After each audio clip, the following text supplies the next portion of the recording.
नमस्कार। दिन के बज रहे हैं लगभग 12। हम हैं केलोंग मंडल, लाहौल स्पीति जिले के अंदर।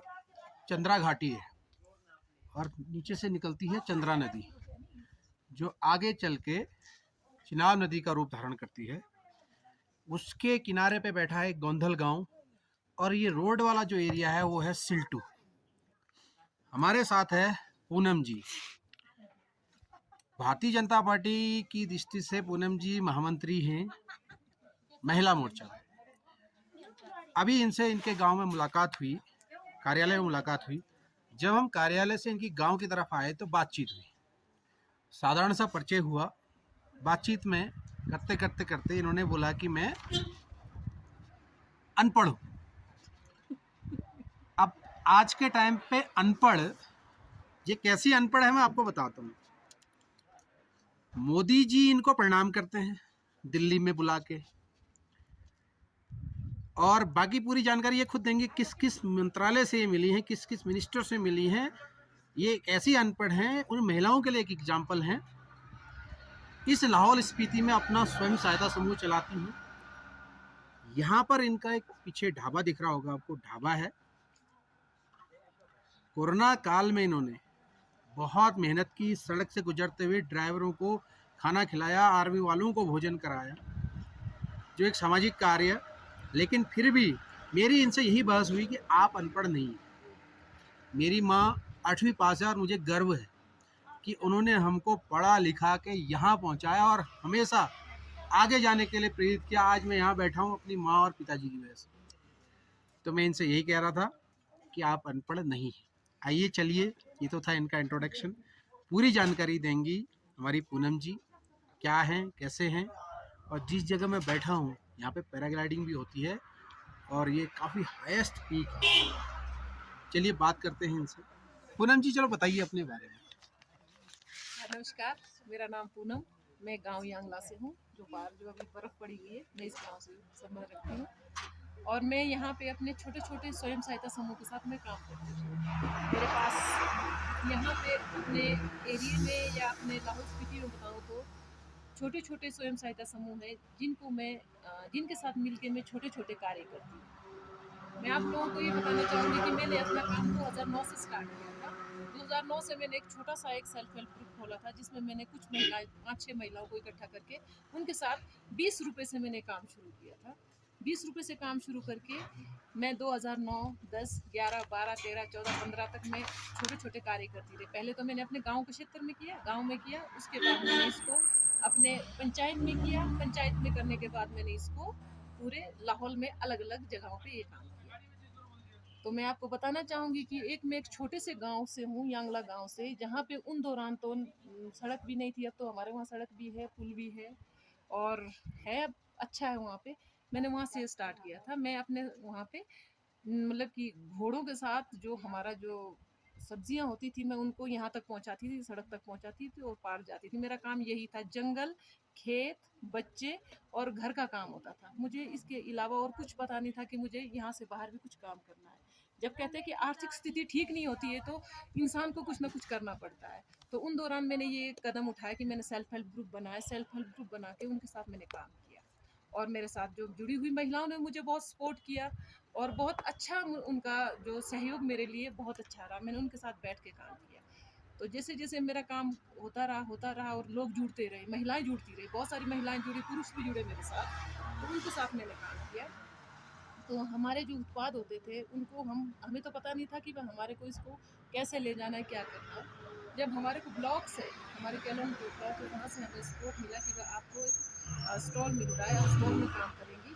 तो मैंने कहा ठीक है जी। हमने पहले केलोंग में लगाया था स्टॉल। तो मुझे लगा कि अगर हम केलोंग में लगा सकते हैं स्टॉल और अपना 15 अगस्त का जो उत्सव होता है, ट्राइबल उत्सव, यहाँ पे जनजातीय उत्सव, उसमें लगाया था।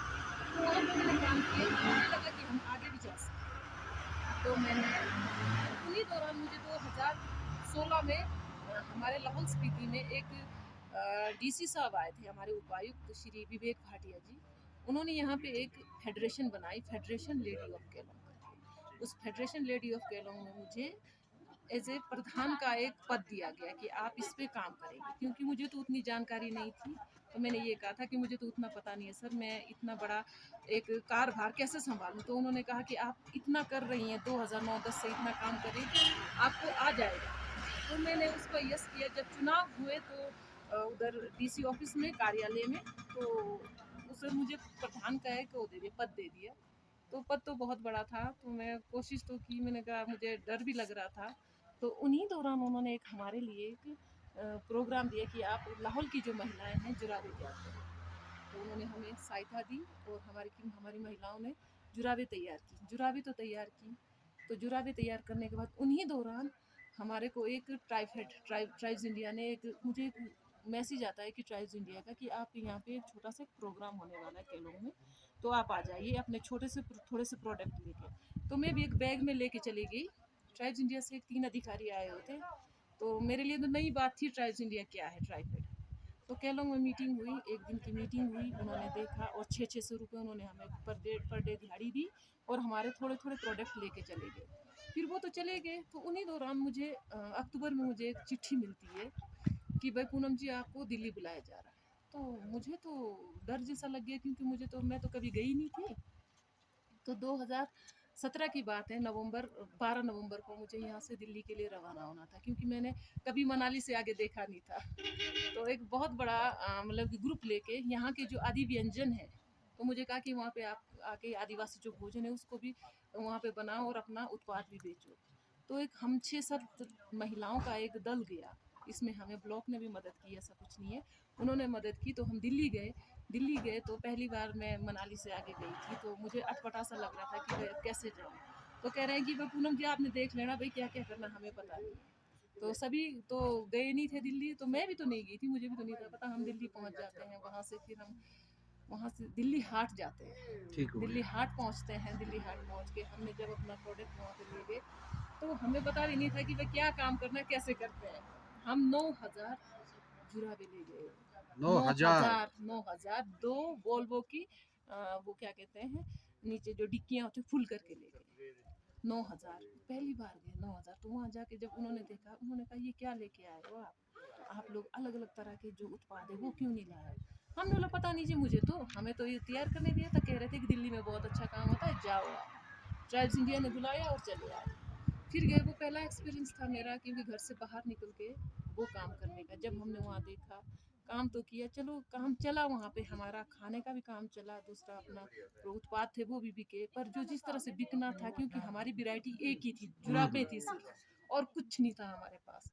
तो फिर भी लोगों ने, दिल्ली के लोगों ने खरीदारी की।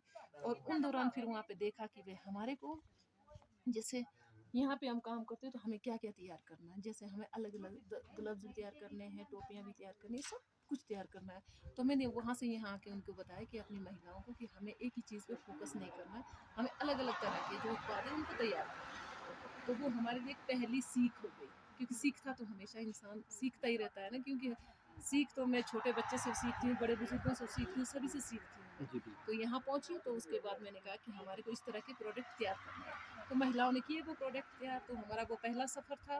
तो वो सफ़र जारी हुआ, तो हम चलते रहे, हर साल दिल्ली गए, हम गुजरात गए, हम अहमदाबाद गए, इलाहाबाद गए, हर जगह गए, हम लखनऊ गए, हर जगह जहाँ जहाँ ट्राइफेड ने हमें बुलाया तो हम जाते गए। तो वो सफ़र सर चालू रहा, चालू रहा, चालू रहा। बहुत कुछ सीखने को मिला, बहुत कुछ सुनने को मिला, बहुत अच्छा रहा मेरा सफ़र। तो इस सफ़र को जारी रखते रखते रखते तो 2023 में जब मैं पहुंची, 2023 में मुझे एक हमारे जो CII फाउंडेशन है, जी। CII फाउंडेशन ने पूछा कि मेरे ऊपर रिसर्च किया कि भाई कोई एक ऐसी महिला है वो जो कि भाई इस क्षेत्र में अपने जो ट्राइबल एरिया में काम करती है। तो किसी ने मेरा नाम दे दिया, तो मुझे तो मालूम भी नहीं था। जनवरी का महीना था, कुछ एक टीम आती है, मुझे फ़ोन आता है कि आपके पास एक टीम आ रही है। 2022 में आए पहले, 22 नहीं, 2023 के ही 2022 के नवंबर में एक फ़ोन आता है। फ़ोन पे मेरे साथ बात होती है कि भाई आपको ऐसे ऐसे चुना गया है। तो मुझे तो नया नाम लगा, मुझे तो बोलना भी नहीं आता था CII। मुझे लगा है क्या। तो मैंने किसी से पूछा कि भाई ये इसका हिंदी में क्या होता है। तो उन्होंने हिंदी में बताया मुझे। तो उन्होंने हिंदी में बताया कि आप ऐसे बोलो। तो मैंने वो बोला। तो मुझे पता ही नहीं लग रहा था, तो फ़ोन आया, बोला ऐसे-ऐसे, बोला आपको, बोला वो आपके लिए, बोला आपका, बोला शायद, बोला वो होने वाला है, चयन होने वाला है, आप तैयार रहें। तो मुझे फ़ोन पे उन्होंने 2 घंटे बात की, कान पक गए मेरे। मैंने बोला मैडम मेरे से नहीं होती इतनी बात। तो उन्होंने बोला कि, मैंने बोला मुझे तो बताया गया है कि भारतीय उद्योग परिसंघ है इस नाम। बोला हाँ। इतना लंबा नाम क्यों बोल रही है? भारतीय उद्योग परिसंघ। आप इसको बोलो कि CII फाउंडेशन। तो मैं काफ़ी रटा उसको CII को, तब जाके मुझे आया। तो 2 घंटे उन्होंने पकाया, तो बोला जी आप, बोला ठीक है, 20 दिन के बाद एक और फ़ोन आएगा। उन्होंने 5 घंटे उन्होंने मुझे वो दिया, सुना सुना और सुनाया। तो मैंने कहा मैडम इतना फ़ोन पे नहीं होता है, आप आ सकते हो तो मेरे पास आओ। बोले ठीक है, हमारी टीम आती है। तो जनवरी महीने में एक टीम आती है, तो वो 3 दिन बैठे यहाँ पे, मेरे घर पे बैठे। उन्होंने 3 दिन मेरा इंटरव्यू लिया, पूरे जो मेरा जो भी मेरी कहानी थी, हम्म। जहाँ से मैंने काम शुरू किया था बचपन से लेकर यहाँ तक, अपने ब्याह होते तक, ब्याह होने से मेरे काम तक, काम से लेकर मैंने किस तरह से काम किया, उसकी एक पूरी हिस्ट्री तैयार की उन्होंने। और हिस्ट्री तैयार करके वो चले गए CI फाउंडेशन द्वारा। फिर मुझे उसके बाद कोई पता नहीं है क्या हुआ क्या नहीं, मुझे मालूम ही नहीं। फिर 2023 आ गया। 2023 में मुझे जनवरी में फ़ोन आता है कि भाई आपको ट्राइफेड द्वारा फिर से मेजर ध्यानचंद स्टेडियम में स्टॉल मिल रहा है, आपको बुलाया है। मैंने कहा ठीक है जी, मैं आती हूँ। मैं अपने यहाँ के उत्पाद लेके चली गई, वैसे ही जैसे काम चल रहा था, मैं यहाँ के उत्पाद इकट्ठे की और चली गई। तो मैं पहुँच गई वहाँ पे, मैं और मेरी दीदी। तो वहाँ पहुँचे तो कह रही जी आपको तो मोदी जी से मिलना है। मैंने कहा हाँ, बोला आपको तो मोदी जी से मिलना है। खुशी भी हुई, फिर मुझे लगा मैं क्या बात करूँ, कैसे करूँ, दिल मतलब कि धक धड़क धक रहा करने था, लग कर गया, रहा था डर रहा। कि वो पहली बार मोदी जी से मिलना वो है, भी भारत के प्रधानमंत्री। प्रधानमंत्री हाँ, आपसे मिलेंगे। मिलने बोला आपसे मिलेंगे, बोला ट्राइबल लेडी, बोला तो बैठी। तो बोला जी आपको, बोला आगे, बोला बिल्कुल नहीं करना है, आपने कुछ भी नहीं करना है, हाथ भी उठाने नहीं है, चुप बैठना है। मैं चुप बैठी हूँ। प्रधानमंत्री जी हमारे स्टॉल से गुजरते हैं, तो हमें तो बोला गया था कि आप चुप बैठो, मैं तो चुप बैठी। उन्होंने पहले नमस्ते की, फिर तब जाके मैंने उनको नमस्ते अच्छा, की। मतलब पहले प्रधानमंत्री जी ने इनको नमस्ते की, फिर तब और थोड़ी देर जाके पहले मेरे को गाड़ी में कह रही थी मैं अनपढ़ हूँ और 5वीं पास हूँ। देखिए, महिला जब बाहर निकलती है और जितना सीखती है, अभी आपने इतने इन्फ्लू देखा होगा इनका, इतने अच्छे से व्यक्त दे रही हैं, इतना अच्छा व्याख्यान दे रही, मैं नहीं बोल पा रहा उतना अच्छा, और इतने अच्छे से हर चीज़ को समझा रही हैं। तो महिलाएं बहुत इंपॉर्टेंट है, और 2032 के बाद तो महिलाएं सक्रिय राजनीति में बहुत ज़्यादा आने वाली हैं। आप लोग अभी से तैयारी कर लीजिए। हाँ, बताइए। तो उन्होंने मुझे नमस्ते की, बोला क्या क्या काम करते हो? तो हमने अपने काम के बारे में बताया। बोला बहुत अच्छी बात है। बोला गाड़ियाँ तो चलती नहीं है ना, बर्फ़ पड़ती है। मैंने कहा जी सर, अब तो हमारे वहाँ अटल टनल खुल गई है, तो हमें बहुत आसानी हो गई है। तो वो खुश हो गए। तो वो चले गए। तो फिर बहुत खुशी की बात हुई, सारे लोग आने लगे, भाई आपके वहाँ तो भाई प्रधानमंत्री जी खुद आपसे मिलने आए, तो हम क्यों ना आपका सामान खरीदे।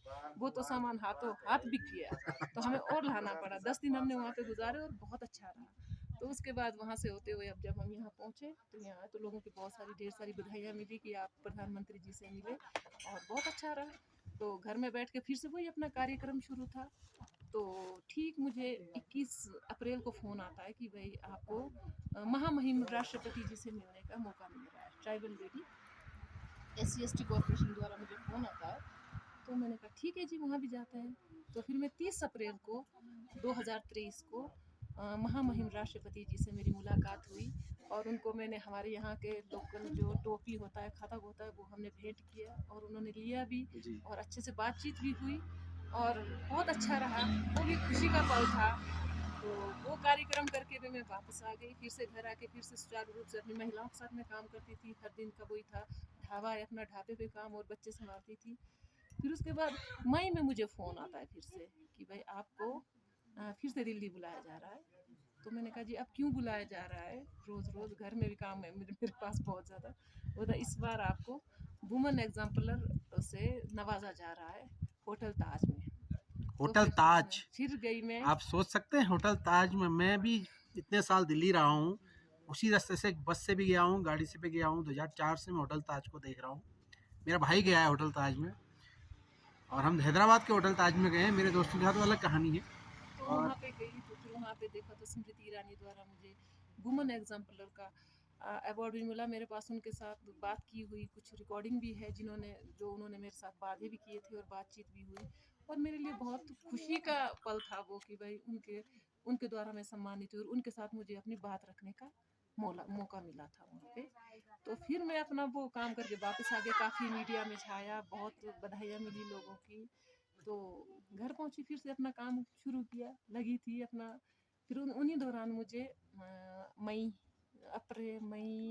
में एक फ़ोन आता है कि भाई आपको कश्मीर जाना है। अच्छा। जी, कश्मीर जाना है। वहाँ के लेफ्टिनेंट गवर्नर ने बुलाया है वहाँ पे के लिए। ट्राइब्स इंडिया द्वारा एक प्रोग्राम था, वहाँ पे बुलाया मुझे। तो मैं 4 जून को मैं यहाँ से निकल गई। तो मैं कश्मीर जम्मू पहुंची। फिर जम्मू, मुझे पहली बार जम्मू गई, मुझे तो बहुत डर लग रहा था कि भाई मैं जम्मू जैसे एरिया में अकेली महिला कैसे जाऊं, क्या जी, होगा। जी, कहते हैं जी। कि वहाँ पे बहुत सारे उग्रवादी हाँ, होते हैं, हाँ, ये वो होता डर है, रहता है। वो पहले ही डरा देते हैं ना दिमाग में, वो चीज़ें थी। तो मैं रात के 9 बजे जैसे ही मैं पठानकोट से आ गई हुई तो भरतपुर पहुंची। तो मेरा तो फ़ोन बंद हो लखनपुर, गया। सॉरी, लखनपुर तो से फ़ोन बंद लखनपुर हो से गया। फ़ोन बंद हो गए। तो अब तो मैं परेशान हो गई। हाँ। तो मैं ड्राइवर के फ़ोन से फ़ोन किया मैंने कि मैं कहा ऐसे-ऐसे मैं पहुँच रही हूँ। तो क्या केवल आप टेंशन मत लो, इसी नंबर पे कॉल आएगी और गाड़ी आपको, गाड़ी तो कंडक्टर और ड्राइवर यहीं के थे, हिमाचल के थे। उन्होंने कहा मैडम आप टेंशन मत लो, हम आपको सुरक्षित स्थान पे पहुँचाएँगे।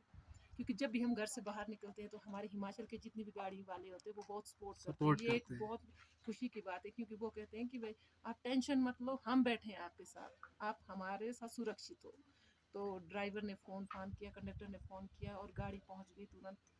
होटल से गाड़ी आती है तो होटल में मैंने बोला ड्राइवर कौन है, मैं तो डर गया। से देखो तो एक सरदार जी बैठे हैं। बोला अच्छा। न राम, सत श्री अकाल जी, बोला कुछ बोला उन्होंने। मैं समझ में कहा आप कहाँ से है? बोला मैं यहीं से हूँ, बोला मैं सरदार हूँ।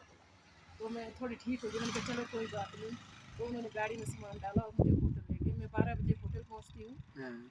तो वहाँ पहुँचती हूँ तो तुरंत उन्होंने खाना दिया मुझे। हाँ, हाँ। खाना खाने के बाद मैं फिर वहाँ बैठी तो थोड़ा मन शांत हो। उन्होंने कहा कि डरना नहीं है आपने, हाँ, हाँ। डरने की बात नहीं है, आप परेशान मत हो, आप हमारे बीच हो, हम